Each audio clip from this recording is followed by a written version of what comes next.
Just like many of you, I can reflect on countless times in my life when I did not feel content. From the time as a 5th grader when my feet grew before the rest of my body, I'm pretty sure I was 4'6" with size 8.5 feet.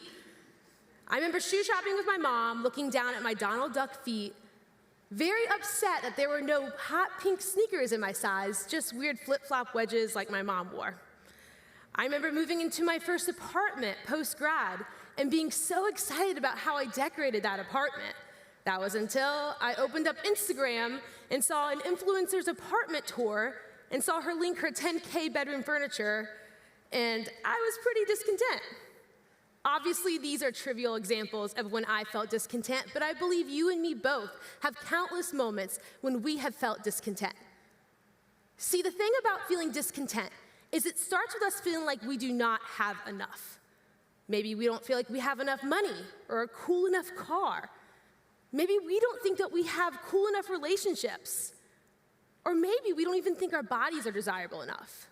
We desire more and feel unsatisfied with the life we have been given. But without realizing it, this discontentment we feel causes us to believe that we are not enough. And this discontentment makes us lack the confidence it takes to chase our dreams. And when we feel discontent, we lack the peace we need in our present to succeed. We settle for less, and we feel anxious often. The Wall Street Journal has said that the newest generation of Generation Z is the most pessimistic generation in history. And what's interesting is contentment in the dictionary is defined as being in a state of happiness and satisfaction. I would even go on to define contentment as being confident in who you are and okay with who you are not. And if we're being honest here, pessimistic sounds like the opposite of being happy and satisfied. That is why in 2024, it feels like uncharted territory to choose contentment in our life. So often in our world, we can either become self-obsessed or self-loathing. And we desire to have happy and successful lives. But when we desire to have happy and successful lives, we can't be self-obsessed or self-loathing. Oftentimes when we're self-obsessed, we have ignorance that we call confidence. But the truth is, it's not confidence, it's ignorance. And when we're self-loathing, we have insecurity we call contentment. C.S. Lewis defined humility as not thinking less of yourself, but thinking of yourself less. If we desire a content life, we don't need cheap knockoff confidence, and we don't need to hate ourselves and have no goals for our future.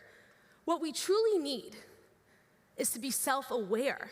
When we are aware of our giftings, our strengths, have humility, and also see our weaknesses, that is when we can choose contentment.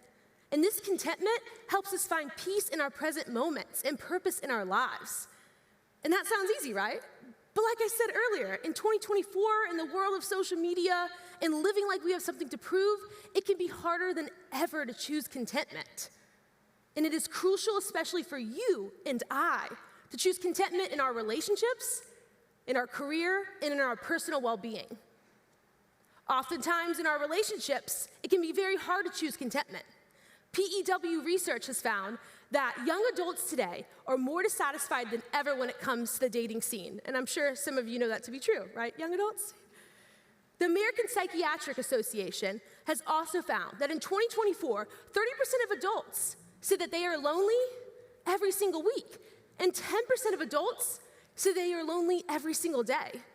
In a world where connection is possible at our fingertips, how come we are lonelier than ever? Oftentimes, the reason that we are lonely is because we just try to prove we are worth loving when we meet relationships. When we do this, we lack the confidence it takes to find fulfilling relationships. When you have confidence and self-love, you won't settle for relationships that constantly leave you unhappy and dissatisfied. And when you realize that these relationships you choose are impactful for your life, you're going to choose ones that are fulfilling. Oftentimes, we meet people, like I said earlier, and we try to prove that we are worth loving. And when we do this, we just waste our time. We waste our energy, and we waste our space. And I know for me personally, I've seen that happen in my life. A loving life does not try to prove that they are worth loving. And a content person has the confidence it takes to know their worth while also the grace to forgive other imperfect people.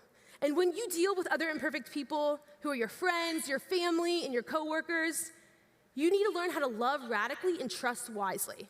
And love isn't a scoreboard keeping calculations of when one person shows up, reaches out, or does the right thing. Yet love is also wise enough to not trust people who are going to hurt you. Love is also wise enough to not change oneself to please other people.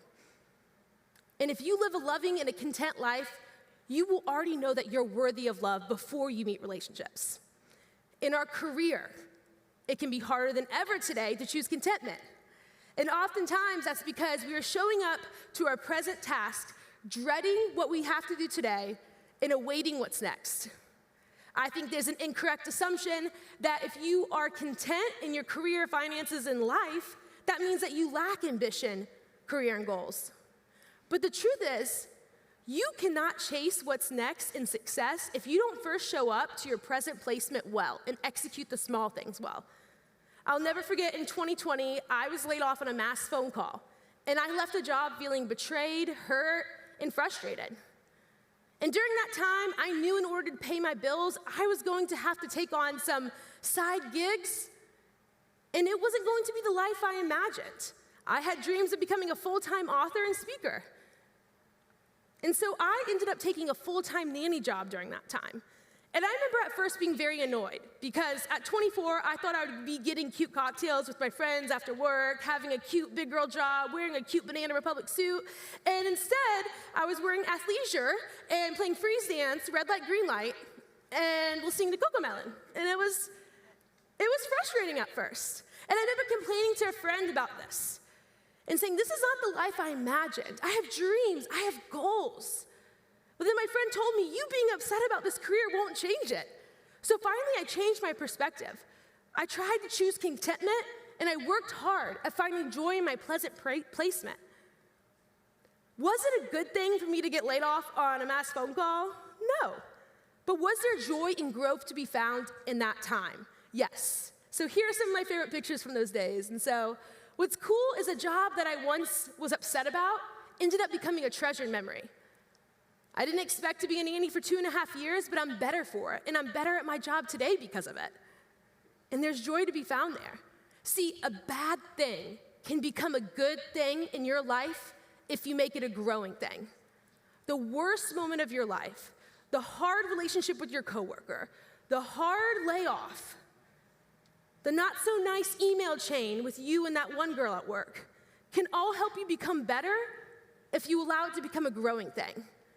A content life chooses to grow in their career, even when it's an unexpected struggle. And when you choose contentment in your career, you end up growing when you face unexpected struggles. In my personal well-being, it's also been hard for me, and I think many of us, to choose contentment. And I think it's because we live in a world of comparison. It is so easy for us to pick up our phone, look someone up on social media, like what they have and want what they have, and suddenly we wish we were them. I'll never forget at 17 years old, I did the immature thing after a high school dating relationship didn't work out by looking up the girl that boyfriend at the time betrayed me for on social media. Has any girls here done that before, right? Just me? Okay, you know. And I remember when I did that, I thought I was going to comfort myself, that I would look up her profile, and I would show it to my friends, and they would say, "Oh, Grace, you're so much prettier. He's totally missed out. Like, you're so much better." And then I would be comforted, and it'd be great. And I'd realize I'm such a catch, and he is a loss. But then I looked up her profile, and turns out the girl was very beautiful, and in many terms, prettier than me, many would say. She was even a college cheerleader, so that was great, you know? But she was even smarter than me. So comparison didn't comfort me at that time. In fact, it only confused me. And comparison is always cruel to yourself and to others. Comparison confuses your purpose for someone else's life and confuses your goals for shining, meaningless objects instead of a meaningful life. If you choose comparison, you're only going to be cruel to yourself. I often think about my grandmother, who I like to call as my best friend. Here are some pictures of us, too. We go on a lot of adventures together. And she looks great, doesn't she? I know. And what I love about my grandma is our lives are wildly different. I'm pretty sure at 21 years old, she was getting married to my grandpa, and at 21, I was crying about a guy I didn't even date. Any other girls been there? No? Once again, just me. I think we always do that. We look at other people's lives, and it's so different, and we compare ourselves. And my grandma started having kids when I published my first book. What's crazy to think is I have opportunities she didn't have, and she has things in her life that I want one day, but I do not have currently. But my grandma is my greatest cheerleader, and I'm her greatest admirer, I like to think. We as a whole, as humans, will get farther in this life if we are cheering each other on. A content heart and a content life does not compare. It doesn't try to be better than someone else. It seeks to be the best version of oneself. And when you do this, when you actually live in contentment, you cheer people on. You realize that everyone around you is your teammate and not your competitor. You see the good in their life, and you see the good in your life today.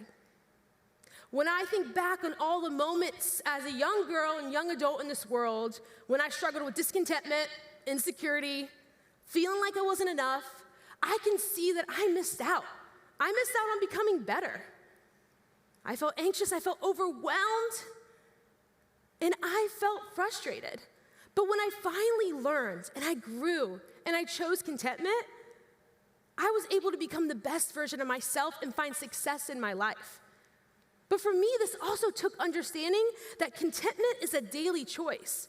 You don't just one day say, I want to be content with life, and suddenly you're in a land of peace, and everything's great, and you're never jealous of that coworker or jealous of that friend who has something you want. Contentment is a choice you have to make daily. And you have to choose it in your relationships, in your career, and in your personal well-being. And when you do this, you will find success. And success doesn't come with always a job tomorrow that is your dream job, or fame and followers, or life always going your way. True success comes from getting to the end of this world and realizing that you lived a life well lived. That you didn't waste your time trying to prove you're worth loving, you just were loving. You didn't waste your time trying to prove yourself. You showed up and you were content with the life that you were given. So you cannot always change your circumstances, but you can find true success when you change your perspective. Thank you so much.